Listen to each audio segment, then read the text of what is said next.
The Miami Dolphins' running game in 2024 was nothing short of a disappointment, especially when compared to the heights it reached in 2023. It wasn't just a case of things getting a little worse, it felt like the wheels completely came off. The numbers tell a brutal story, but behind those stats lies a deeper sense of frustration and confusion. How could a team that led the league in rushing efficiency just 1 year ago fall so far so fast? To understand the problem, you start with yards per attempt. In 2023, the Dolphins were untouchable in this category, leading the entire NFL with 5.06 yards per carry. That kind of dominance is rare, and it was a major reason for the team's success. But in 2024, that number dropped to just 4.01, ranking 28th in the league. Only 4 teams were worse. This wasn't a small dip, it was a collapse. The explosiveness, the consistency, the edge that once defined Miami's ground game, it was all gone. De'Von Achane was the biggest individual story here. In 2023, he was electric, averaging an almost unbelievable 7.8 yards per carry. No one expected him to sustain that level, but a drop to 4.5 yards per carry in 2024 showed just how much the running game as a whole had taken a step back. Even so, Achane's performance wasn't the root of the problem. He still ranked 21st among NFL leaders, which is solid, but it highlighted the lack of support he had around him.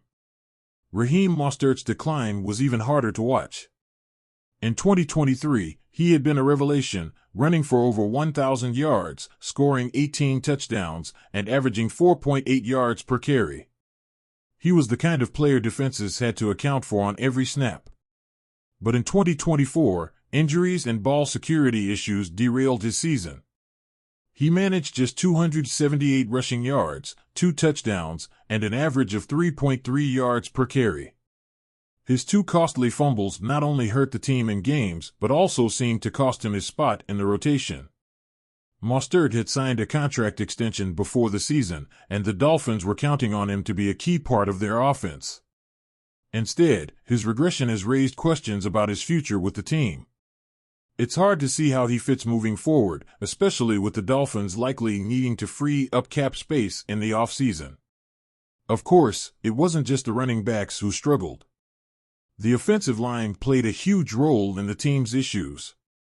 Stats from Pro Football Reference show that the Dolphins averaged just 2.3 rushing yards before contact, tied for 22nd in the league. For context, the league-leading Ravens averaged a full yard more. When running backs are being hit almost immediately after getting the ball, it's no wonder the ground game couldn't get going. Then there's the issue of breaking tackles. This was one of the most glaring problems. The Dolphins ranked second to last in the league, managing just 1 broken tackle every 34.5 attempts. The league average? 1 every 16.1 attempts. Mostert was particularly ineffective here, ranking dead last among backs with at least 50 carries.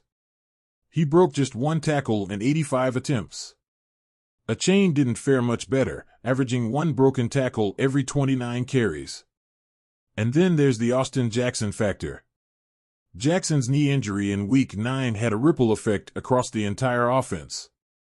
Before his injury, the Dolphins averaged 133.9 rushing yards per game and 4.4 yards per carry. After he went down, those numbers plummeted to 77.1 yards per game and just 3.4 per carry. Losing Jackson wasn't the only issue, though. At the same time, left tackle Terron Armstead was battling knee problems that limited his effectiveness. The combination of those 2 setbacks was devastating for the running game. What's interesting is that the Dolphins' most successful runs in 2024 came to the left end, where they averaged 4.84 yards per carry. Runs behind the right tackle were next at 4.5 yards per carry. But without Jackson and with a hobbled Armstead, the team struggled to consistently establish anything on the ground.